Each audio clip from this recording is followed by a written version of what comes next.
Hi friends, welcome to Akshus channel. ಇವತ್ತೊಂದು short video ನೋಡೋಣ. ಇವತ್ತಿನ ವಿಡಿಯೋ ಏನು ಅಂದರೆ ಕಳ್ಳೆಪುರಿ. ಎಲ್ರಿಗೂ ಗೊತ್ತಿರೋ ಹಾಗೆ ಸಣ್ಣವರಿಂದ ಹಿಡಿದು ದೊಡ್ಡವ್ರವರೆಗೂ ತಿಂದೇ ಇರ್ತೀರ.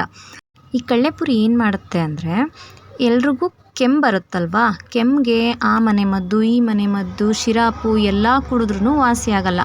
ಒಮ್ಮೆ ನಾನು ಹೇಳೋ ಟಿಪ್ನ ಟ್ರೈ ಮಾಡಿ. ಇದೊಂದಿದ್ರೆ ಸಾಕು, ಮನೆಯಲ್ಲಿ ಎಲ್ಲರೂ ಅಚ್ಚುಮೆಚ್ಚಾಗಿ ತಿಂದೇ ತಿಂತಾರೆ. ಕಳ್ಳೆಪುರಿ ಅಂದರೆ ಸಣ್ಣ ಮಕ್ಕಳಿಂದ ಹಿಡಿದು ದೊಡ್ಡವ್ರವ್ರಿಗೂ ತಿನ್ಬೋದು.